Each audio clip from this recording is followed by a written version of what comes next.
Thank you, Mr. Chairman, and I'm going to follow right along with what Ms. DeGette was saying. It is troublesome when we hear, and Ms. Maxwell, of course, you all have done so much work on this with the voluntary nature of the reporting, and you have recommended that they make it mandatory.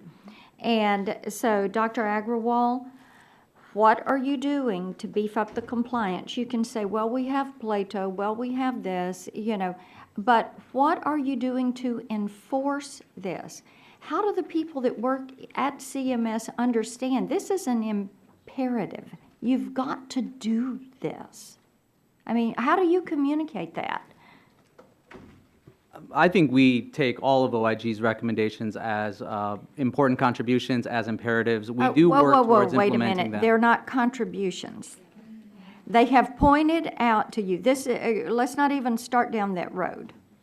It's not a contribution. It is, you are doing this wrong, you are wasting money, the fraud has been identified.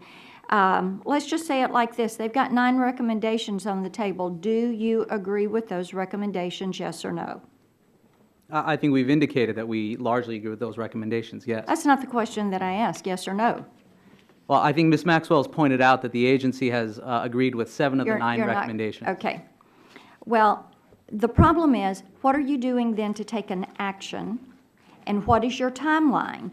You know, you seem to come here and punt, and we've got another report that came out this morning. You're saying, oh, and oh, by the way, it's only 2 months late.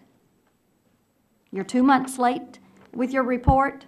People that in the private sector that deliver a report 2 months late generally are, you know, they have other problems. Okay, so let's look at this. You're saying you have recovered $454 million and that your fraud prevention system is returning a 10-to-1 ratio on this investment. And you're very proud of that.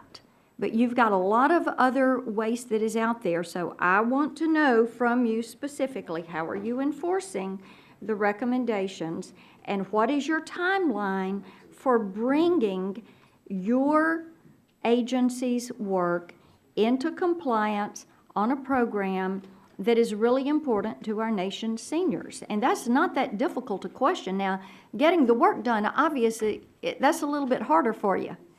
But we want to know specifics on your enforcement and specifics on your timeline of meeting this. Yeah, first, Congresswoman, let me just say on the Fraud Prevention System report that those numbers have been certified by the OIG itself. And this was a report that we worked on in conjunction with them throughout the timeline. I'm fully aware of that. So I think the 10-to-1 ROI is positive, obviously, a good development for the system. As to your questions about the various recommendations, I'm happy to take that back and we can give you responses for each recommendation, what we have done to implement them. I think on every recommendation we have worked to make progress to implement various systems and changes towards finally completing that recommendation, but these recommendations do take time to implement. Okay, you said you had the authority to do the job. We know that you have the money and the personnel. Why does the job not get done? Is it not a priority?